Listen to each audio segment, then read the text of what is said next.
Hello everyone! In today's video lesson, we will talk about how to correctly apply shadows to preserve and emphasize the anatomy of the face, what types of tone application exist, and what the difference is between blending and hatching. Let's begin. So friends, I want to show you ways to fill a drawing with tone. I will show different styles and options for how it can be done. I will also show how I do it and how I will proceed with my work moving forward.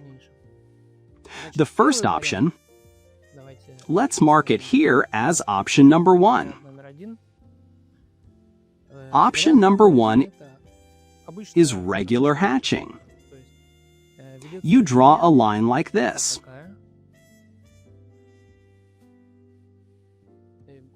When you draw a line slowly, it can start to curve because your hand may tremble a little. If you draw the line slowly, at some point it will start to drift. Therefore, the point of hatching is to move your hand quickly. If I make a sharper movement with the pencil, the line will be straighter. This is the classic type of hatching. It doesn't have to be perfectly straight, because later, when the tone becomes denser, cross-hatching will appear, and then the unevenness of the line will be concealed. But what's the drawback of such hatching? If you are hatching a large area, and, for example, you want to continue one line with another.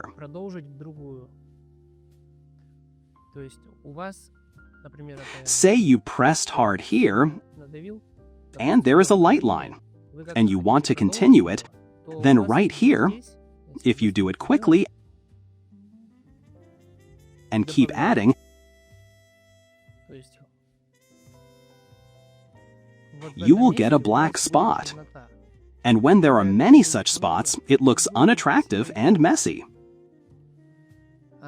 So there is a second option. Let's label it option number 2. Here, the line sort of starts lightly, enters the paper, it starts lightly, then gets a bit stronger, and then fades out again. Let me show it once more. It starts lightly, then a bit stronger, and then it fades. In these middle areas, the pressure on the pencil increases, and at the edges, the line tapers like a ray in both directions. Therefore, with quick hatching, it looks roughly like this.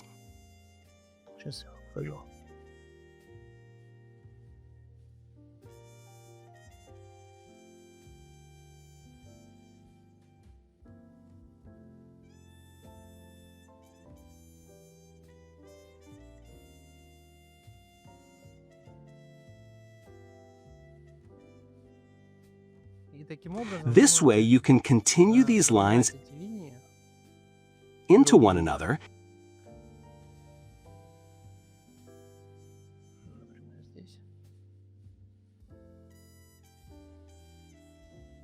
and at the points where they meet, they won't turn black as in the previous case.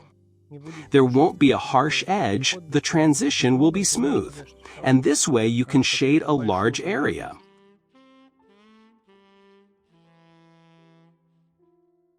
However, this is considered a difficult kind of hatching for beginners, so we won't be using it. Third option.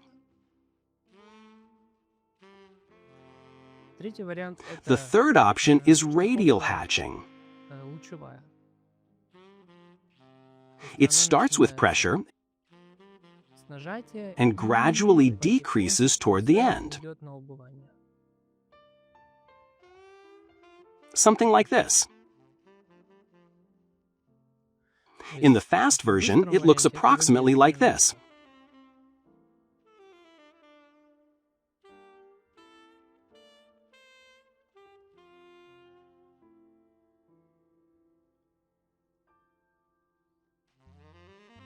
producing a smooth gradient. This kind of hatching is usually used for drawing hair, or for some soft transitions into shadow, for example. There is a fourth option that I use. It isn't exactly hatching. The fourth option is shading. These are not separate strokes, it's more like filling in, coloring the area.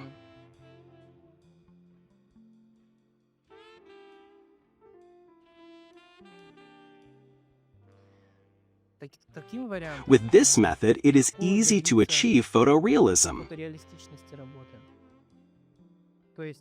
Let me show you an example. Schematically, I'll show where we can use this method, most likely we'll need it, and how we will use shading. For example, I'll schematically draw the hairline on our portrait. On our portrait, say there is a strand here like this.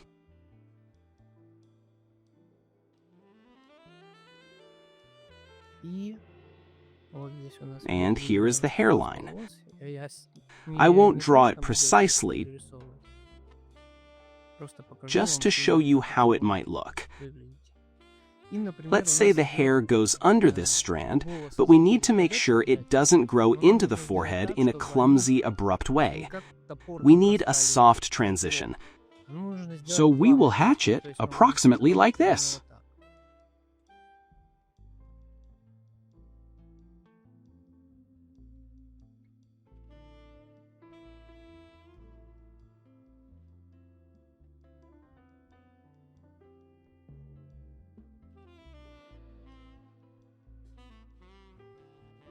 Of course, we will take the shadows into account. I won't demonstrate it super precisely right now. This is just to help you grasp the principle of using this type of stroke.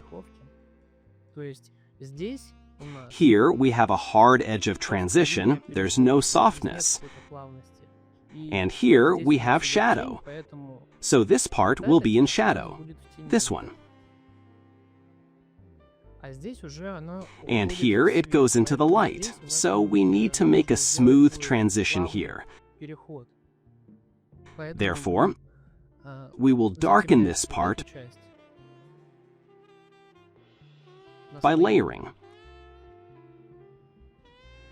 This way, at the hairline, we will not get a hard seam like with that kind of hatching.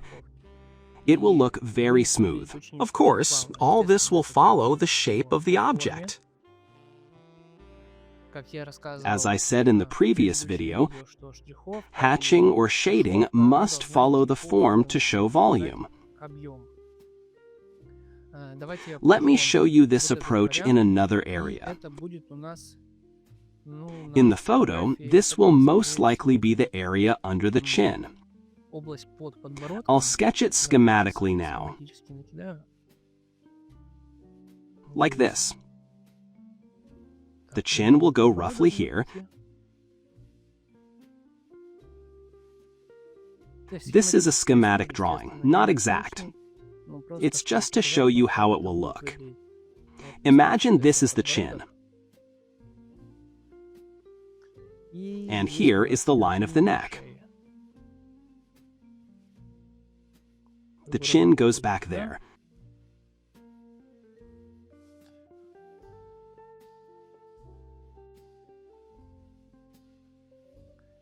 Here we have hair, and right here, if you look, there is a dark area. A dark area under the cheek that lies in shadow here, and it gradually goes into the light. So here we can also use the same kind of shading to draw the hair.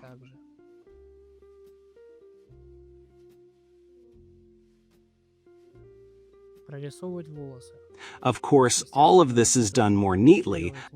I just want to quickly show you how it will look. Like this.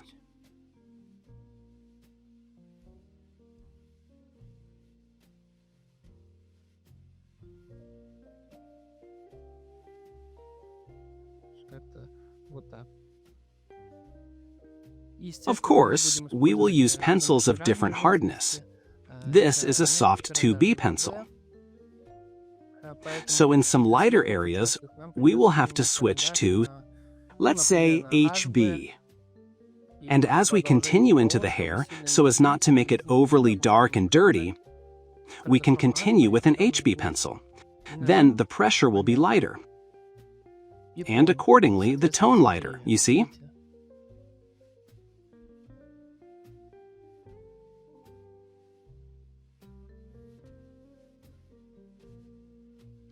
If that is still too dark, we can take, for example, a 2H pencil.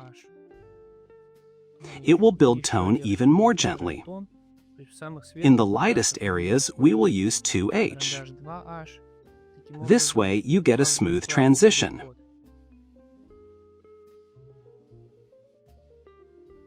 Where it is darker, we will take a softer pencil, for example 4B, and densify the tone. And as you can see, when we take a soft pencil, we inevitably get this kind of blending.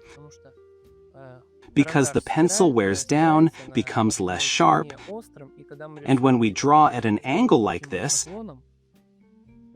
everything becomes softer and softer. The more we draw, the wider the line becomes, and it blends with the previous lines. The more layers we apply, the smoother the transition becomes. Here, the hatching isn't even visible anymore. When artists draw in a pure hatching technique, their pencil is almost always sharpened. In most cases, it is very sharp. They constantly sharpen it, and they draw at a more upright angle rather than a shallow one. So if we draw at this upright angle, our lines will be sharper. And naturally, the pencil will be harder in feel. Then the lines won't blend out. Now let me show you how we'll make the shadow and use blending on the example of the shadow under the neck. We need to make a smooth transition from the dark area to the light.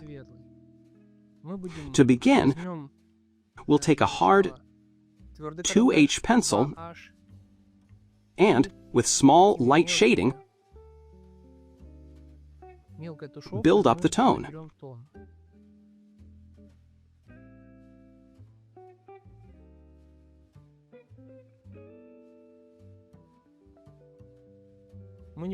We will not try to reach the desired tone immediately.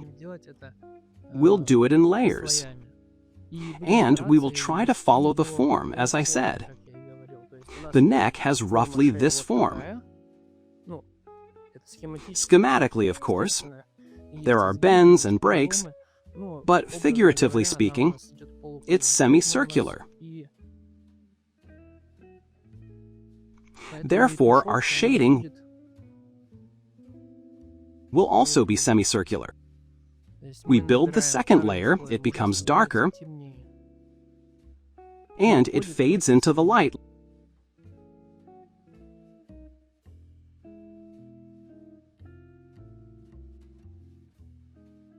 Like this. Next, here we have a light area, here a dark one, so we need to consolidate the tone in this part. We take a softer pencil, for example HB, and add more shadow.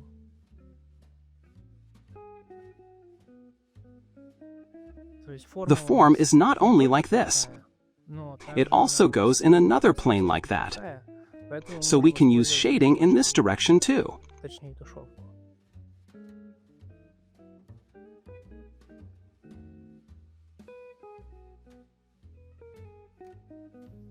We don't rush to get the exact tone we need at once. We build it up gradually. Next, we see that there isn't enough shadow here, since this part is almost close to that tone. We always observe what we see in the photo. We compare the tone we have already built with the tone we need and adjust it accordingly. We take a 2B pencil and add more tone in this area.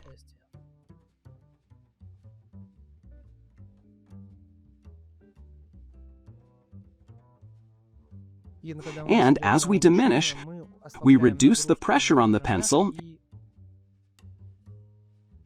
and shade more lightly.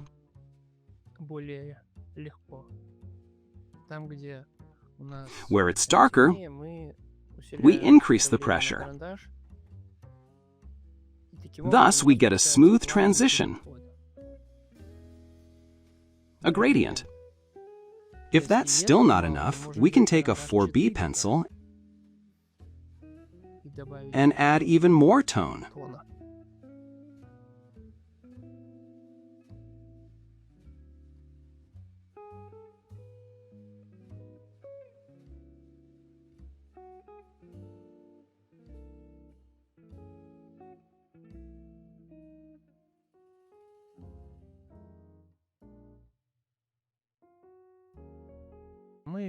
We shade and blend following the form.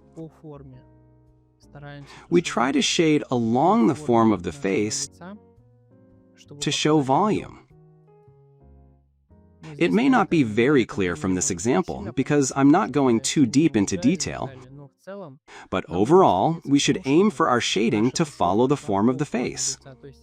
If it's the chin is round, spherical in form, so we should try to hatch or shade along the form of the chin with small strokes,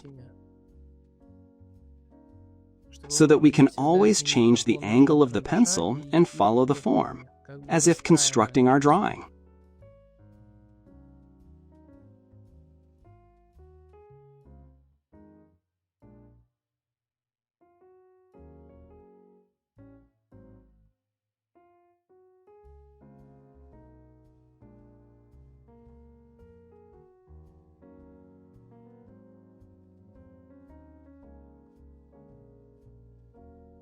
Next, we can take a harder pencil, 2B,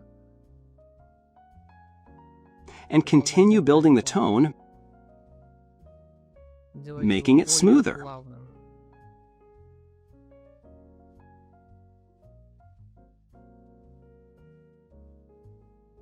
Then our shadow will go into the light area, so we need to take an even harder pencil, for example, 2H, and lead it out into the light like this. With a hard pencil, it's difficult to make shadow. That's why different levels of pencil hardness were invented, so that the drawing would come out smooth.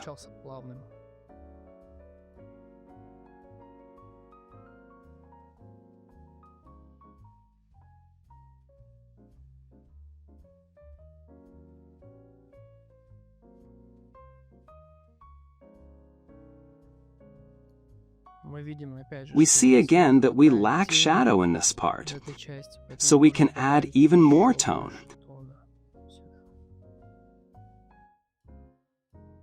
Thereby creating a smooth gradient.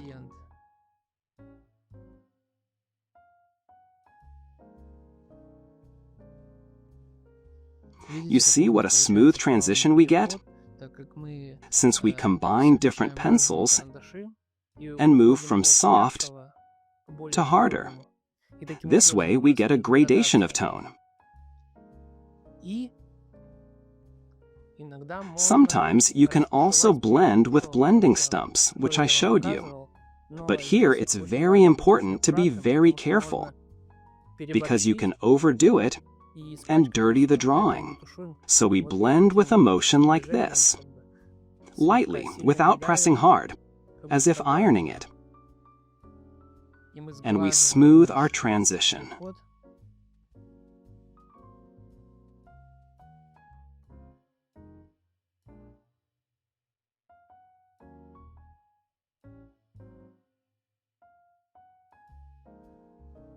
In this way, it turns out very, very smooth.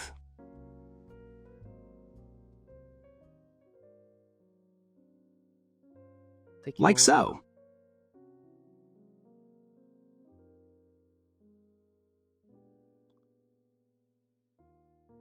The same can be done, for example, with a cotton swab or a small piece of cloth. But these blending stumps are very convenient because they come in different sizes, they are pointed at the ends, and you can conveniently blend in sharp corners, like these.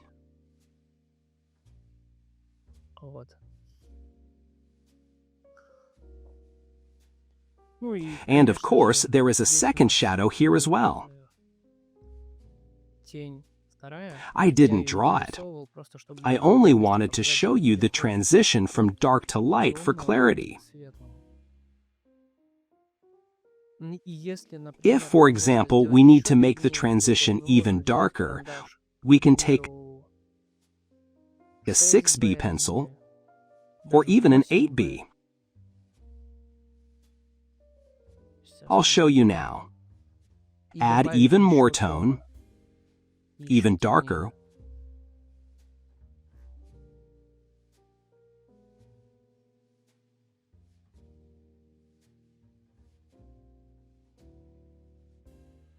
with small strokes,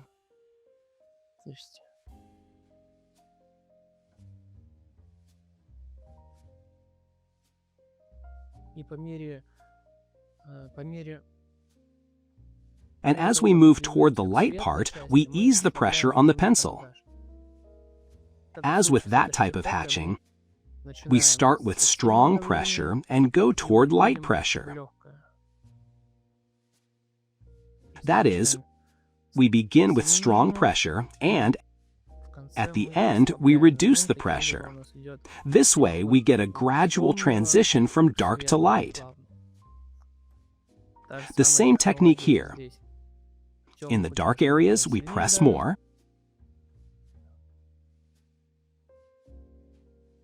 In the light areas, we reduce pressure. And we change pencils depending on how we move from dark to light, creating a smooth gradient and transition.